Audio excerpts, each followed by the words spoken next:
Pangatlo, request God's rule daily. Sabi sa Jeremiah 18:5-6, pagkatapos ay dumating sa akin ang salita ng Panginoon na sinasabi, O sambahayan ng Israel, hindi ko ba magagawa sa inyo ang gaya ng ginawa ng magpapalayok na ito? Sabi ng Panginoon, gaya ng putik sa kamay na magpapalayok, gayon kayo sa kamay ko, o sambahayan ng Israel. Kapag natutuhan natin na ma-recognize ang kamay ng Diyos sa lahat at natutuhan natin mag-release ng broken areas natin, natural na susunod ito, yung daily request na ang Diyos ang mag-rule sa buhay natin. Ang ibig sabihin, magtitiwala ka sa Diyos. Siya lang ang may karapatan na hulmahin tayo para sa ating ikabubuti at para sa ikaluluwalhati niya. Kaya nga hilingin natin sa Kanya, magre-request tayo sa Kanya na siya ang maghari sa lahat ng area ng buhay natin. Hindi ito one-time prayer, hindi ito one-time decision. Kailangan daily. Kaya sa Lord's Supper, hindi sinabi ng Panginoong Hesus na masunod ang kalooban mo once and for all. Hindi. Kailangan nating manalangin araw-araw. Daily bread, daily forgiveness, daily surrender. At kapag naging lifestyle mo ito, kapatid, hindi mo mamalayan na kahit may gulo sa paligid mo, may kapayapaan ka na hindi may paliwanag. Hindi dahil wala ka ng problema, kundi dahil alam mong hindi ikaw ang may hawak ng future mo, kundi ang Diyos. Hindi mo na kailangang i-control ang lahat ng bagay kasi may tiwala kang may mas marunong sa iyo, may mas makapangyarihan sa iyo, may mas magaling mag-design at magplano sa iyo. Yun ang Diyos. Yun yung pattern mo. May isang nanay, single mom siya. Sabi niya, every morning, I surrender my day to the Lord. Kasi kung ako lang, matagal na ako napariwara. Kaya nga makikita mo siya, alam mo itong nanay na ito, single mom. Relax. Not because her problems disappeared, but because her peace is anchored in the Potter's hands. Kapag araw-araw mo hinihiling sa Diyos na siya ang maghari, mapapansin mong nagbabago ang priorities mo. Hindi ka na basta busy lang. Meron ka ng purpose. Hindi mo na ginagawa ang mga bagay dahil gusto mo lang, kundi dahil alam mong ito talaga ang pinapagawa ng Diyos sa iyo. Magkaiba yun. No?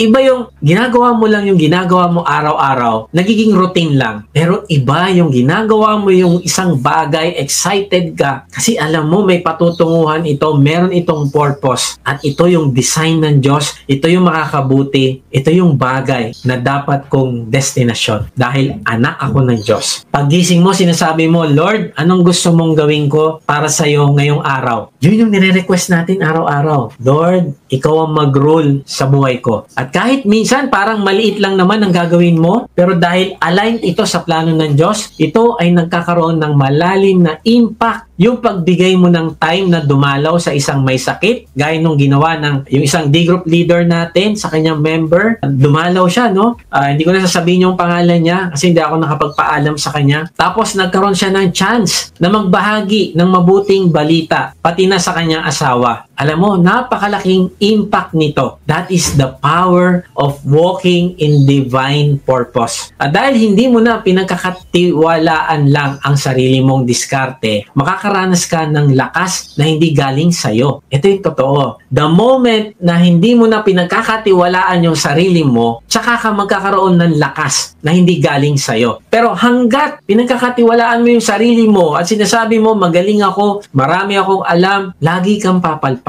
Maaring maging successful ka sa ibang bagay, pero hindi ka magiging successful sa bagay na pinapagawa sa iyo ng Diyos na merong impact, merong pagbabago, merong transformation, merong lasting fruit na sinasabi sa Bible. Hindi ito mangyayari sa iyo kung nagtitiwala ka pa rin sa sarili mo. Kaya nga kailangan hindi self-confidence, ang kailangan natin God confidence. May wisdom ka na to decide. May grace ka na para magpatawad. May strength ka na para mag-endure. Saan galing yon? Sa Holy Spirit na nasa iyo. Bakit? Kasi hindi ikaw ang source. Partner mo ang creator ng universe. May isang tatay, sabi niya, hindi ko na alam paano ko maitatawid yung pamilya ko. Pero alam ko lang, araw-araw kong hinihingi sa Diyos ang guidance at provision. At hindi niya kami binibigo. That's power from God at work. At dahil surrendered ka na, natututo ka ring maghintay. Hindi ka na bugnutin sa delay. Hindi ka na mainipin sa proseso. Kasi alam mo may timing ang Diyos. Hindi mo na kinukulit ang langit. Hindi mo na kailangang i-pass forward ang proseso. Natututo kang magtiwala Nakikita mo na kahit hindi ka pa dumating sa destination mo, sa gusto mong timing, may ginagawa na ang Diyos habang nasa journey ka pa lang. At alam mo, ang isa sa pinakamagandang bunga ng daily surrender, naiiwas ka sa maling desisyon. Hindi dahil perfect ka, kundi dahil sensitive ka na sa boses ng Diyos. Mas aware ka sa red flags. Mas mabilis kang makarinig ng conviction. Pag palagi mo sinasabi kay Lord, Lord, kapag ito yung request mo sa Kanya lagi, araw-araw, Lord, ikaw po ang maghari sa akin. Ikaw po ang manguna sa akin. Ikaw ang mag-rule sa buhay ko. Alam mo mangyayari sa'yo? Mas magiging sensitive yung tenga mo. Marinig ang sinasabi ng Diyos sa iyo. Bakit? Kasi the more mo hinihingi sa Kanya na siya ang maghari, the more siya magpapaliwanag sa iyo. The more Kanya kakausapin. The more siya magre-reveal sa iyo, the more ka magiging intimate sa Kanya. Kaya kung may hindi tama, ramdam mo agad. Pag meron kang ginagawang hindi kalooban ng Diyos, ramdam mo agad. Malungkot ka. Parang hirap na hirap ka mag-pray. Kaibigan, ganyan ba tayo?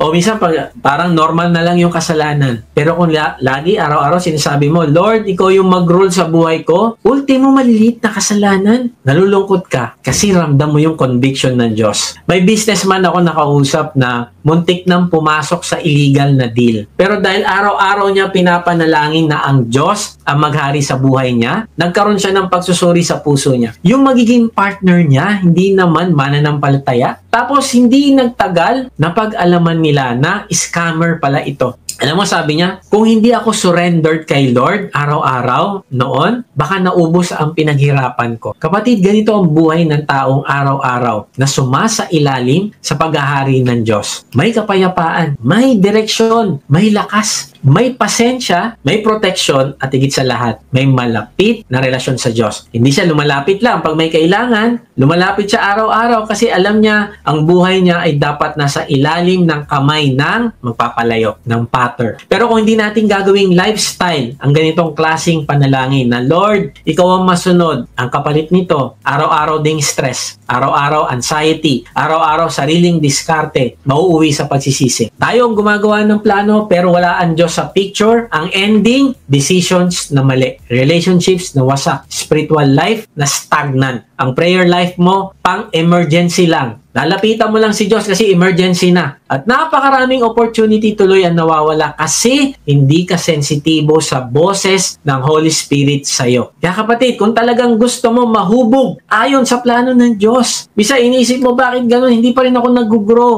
Yung mga kasabayan ko sa group, sila, meron ng mga dinidisciple, ako ganun pa rin. At yung asawa ko, hindi pa rin ayos yung relationship namin. At palagi niya sinasabi sa akin, bakit ganyan? Parang hindi ko nakikita sa'yo ang pagiging Kristiyano. Ibigan, wag mo itong maliitin. Baka mamaya, hindi ka nagre-request sa Diyos na siya ang manguna sa'yo araw-araw. Wag mo lang ito gawing panalangin sa simula ng araw na ito. Gawin mong panalangin ito bawat araw. Lord, ikaw ang maghari. Hulmahin mo ako. Kahit masakit, kahit hindi ko pa naiintindihan ang lahat, ikaw po ang masunod. Si Mark ay isang businessman at Kristiyano. Dati siya yung klase ng tao na gustong kontrolin yung lahat. Sobrang organized, sobrang driven, perfectionist, araw-araw. 4 a.m. pa lang, gising na siya para magplano. May checklist, may schedule, may backup plan palagi. Sa totoo lang, successful siya. Meron siyang chain of restaurants. May investment sa real estate. May iba't ibang income streams. Pero sa likod ng success na yon, lagi siyang stress, high blood, hirap matulog, at higit sa lahat, napapabayaan na niya ang pamilya niya. Yung tagumpay niya naging pabigat. Success nga, pero walang kapayapaan. Hanggang isang araw, umattend siya ng Sunday service at doon kinausap siya ng Diyos. Na-realize niya, oo nga, Christian ako, pero sa totoo lang, ako pa rin ang boss ng buhay ko. Si Lord, para lang siyang consultant na tinatanong ko kung kailan ko gusto. Hindi talaga siya ang CEO. Kaya gumawa siya ng desisyon. Hindi muna lifelong commitment. Alam mo ginawa niya? Sinubukan niya. Experiment. 30 days. Instead na simulan niya yung araw niya sa sariling plano, sinisimulan niya ito sa panalangin. Hindi lang basta general prayer. Alam mo, ginagawa niya, nagre-request siya. Araw-araw sabi niya, Lord, ikaw ang mag-rule sa araw ko. Ipakita mo sa akin kung ano ang priorities mo. Hindi lang yung priorities ko. Gabayan mo po ako sa lahat ng decision ko. Hindi lang sa mga big decisions. Ang will mo po ang masusunod, hindi yung will ko. Nung una, hirap siya. Sanay kasi siya ang may control. Kasi siya nga yung boss. Pero habang tumatagal, may nagbago. Dumating ang kapayapaan na hindi niya naranasan kahit kailan.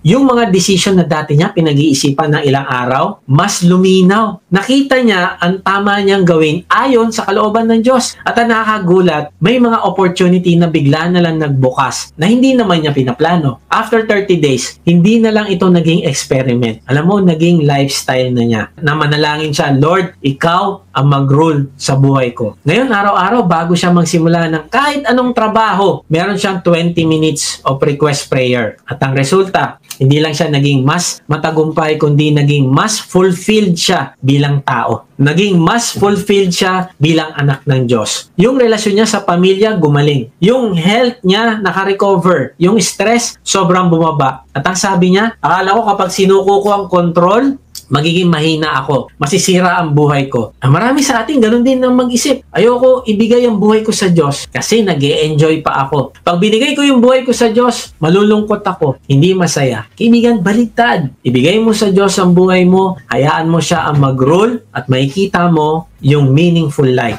Mararanasan mo yung makabuluhang buhay na pinapangako niya. Ang totoo, naging mas malakas. Sabi niya, naging mas malakas ako kasi may partner na ako na mas makapangyarihan kaysa sa akin. Hindi ako nagtatrabaho mag-isa. May CEO na ako na hindi kailanman nagkakamali. Grabe, no? Paglipas ng 5 taon, alam mo, yung businessman na yon, mas successful pa siya kaysa dati. Hindi na siya ang boss ng buhay niya, kundi ang Diyos na. At bawat umaga, ito pa rin yung panalangin niya, Lord, rule my day. At yan mga kapatid, ang gusto ko ring maranasan natin. Hindi lang natin iniimbitahan ang Diyos sa buhay natin. Lagi natin sasabihin sa Kanya, Lord, rule my day. Ibibigay natin ang leadership sa Kanya every single day. Kapag ginawa mong lifestyle and daily request ng paghahari ng Diyos, hindi mo lang mararanasan ang tagumpay. Mararanasan mo din ang kapayapaan, katuparan at kagalakan na hindi kayang ibigay ng mundo. Sabi ni Oswald Chambers, the will of God is not something you add to your life. It's a life you add to. Ibigan, hindi mo masusurrender ang buhay mo sa pattern kung hindi mo pa siya kilala personally. Hindi ka magtitiwala sa process ng pattern kung hindi mo pa na-experience ang pagmamahal niya para sa iyo. Ang totoo, lahat tayo broken vessels. Lahat tayo broken na sisidlan. Lahat tayo may mga area sa buhay natin na nasira dahil sa kasalanan. Sabi nga sa Biblia, Romans 3:23, sapagkat lahat ay nagkasala at kulang sa kaluwalhatian ng Diyos. Pero, ang magandang balita ay ito, ang Panginoong Hesus ang naging ultimate example ng clay na completely surrendered sa potter sa Garden of Gethsemane. Ginawa niya yung perfect request. Ama, kung nais mong alisin mo sa akin ang sarong ito, ngunit wag ang aking kalooban, kundi ang sa iyo ang masunod. At dahil sa perfect surrender ng Panginoong Hesus, dahil sa pagkamatay niya sa krus para sa ating mga kasalanan, at dahil sa pagkabuhay niya muli, posible na ngayon para sa atin na maging clay sa kamay ng potter. Kasi tingnan mo, Panginoong Hesus ang naging sirang sisidlan para sa atin. Nasira ang kanyang katawan, dumanak ang dugo para sa atin. Broken para tayong buuin. Siya ang naging broken para tayong buuin. Kaya ngayon yung brokenness natin, ibigay natin sa Kanya para naman mabuo tayo. Siya ang na-marred, siya ang na-damage, siya ang na-crush sa krus para sa kasalanan natin. At dahil sa sacrifice, pwede na tayong magbagong buhay. Bago na gagawin ng pattern para sa atin. Pero kaibigan, kailangan mo gumawa ng personal decision ngayon. Kailangan mo manampalataya sa Panginoong Hesus bilang iyong personal na tagapagligtas. Kung ito nais ng puso mo, ipahayag mo sa Panginoong Hesus ang pananampalataya mo sa Kanya. Sabihin mo sa Kanya, Panginoong Hesus, inaamin ko po na ako'y makasalanan. Panginoong Hesus, patawarin mo po ako. Inaamin ko po na hindi ko kayang iligtas yung sarili ko. Wala po akong kakayanan. Wala akong kakayanan pakabuti, magpaka-perfect. Mapapahamak po ako. Pero nananampalataya ako na ikaw ang nagbayad ng lahat ng kasalanan ko sa krus. Ikaw ang naglinis ng lahat ng kasalanan ko. At ngayon nga, bubuksan ko na yung aking puso. Pumasok ka. Manahan ka sa akin. Ikaw na yung mag-rule sa buhay ko araw-araw. Tinatanggap kita bilang aking Panginoon. at tagapagligtas. Salamat po sa buhay na walang hanggang pinagkaloob mo sa akin ngayon. Simula ngayong araw na ito, tatalikdan ko na ang aking kasalanan. Hindi na po ako mabubuhay para sa sarili ko. Mabubuhay na po ako para sa iyo. Ikaw po yung magpapalayok. Ako po yung putik. Hulmahin niyo po ako simula ngayong araw na ito. Amen. Alam mo kapatid, kung tinanggap mo ang Panginoong Hesus ngayong araw na ito, ikaw ay may buhay na walang hanggan na. Ikaw ay pinanahanan na ng banal na spirito. Kung matagal ka ng Christian, kung sinasabi mong ikaw ay follower na ng Panginoong Hesus, ito na yung pagkakataon mo. I-renew mo ang commitment mo sa 3 R na pinag-usapan natin. Ano yung 3 R? Recognizes God's hand sa lahat ng circumstances. Hindi lang sa mga ganda, pero sa mga may hirap din. Every morning, sabihin natin sa Kanya, Lord, anong ginagawa mo ngayong araw sa buhay ko? Pangalawa, release. Release marred areas through honest confession. Hindi na tayo magtatago ng mga broken parts, pero isusurrender natin lahat sa pattern. Regular tayo mag-examine ng heart natin at mag-confess ng mga kasalanan natin. Pangatlo, request God's rule araw-araw. Hindi lang Sunday, hindi lang kapag may problema, pero daily lifestyle na ang genuine surrender. Every morning, mag-pray ka, your will, not mine, Lord. Kasi sa dulo ng lahat, mga kapatid, ang goal ng potter ay hindi lang gumawa ng functional vessel. Hindi lang para gumana. Ang goal niya ay gumawa ng masterpiece na magre-reflect ng kanyang glory, na magsiserve sa kanyang purpose at na magdadala ng hope sa ibang broken vessels. At ikaw yon, ako at tayong lahat yon. Yan ang destiny mo, kaibigan. Ikaw ay masterpiece in the making sa kamay ng greatest potter ng universe. Pero tanda mo ito, ang masterpiece ay hindi ginagawa overnight. Process ay sometimes masakit. Minsan mahaba, minsan maikli, minsan di natin maintindihan. Pero ang potter ay faithful. Ang potter ay skilled. Ang potter ay loving. Potter ay hindi titigil hanggat hindi tapos ang masterpiece. Kaya ngayong araw, isurrender mo ang buhay mo completely sa potter's hand. Recognize, release, request. Tandaan natin itong 3 ito. Kasi ang pinakamabuting lugar na pwede maging clay ay sa kamay ng potter. Doon tayo safe, doon tayo love, doon tayo transform into beautiful masterpieces. God bless po sa inyong lahat.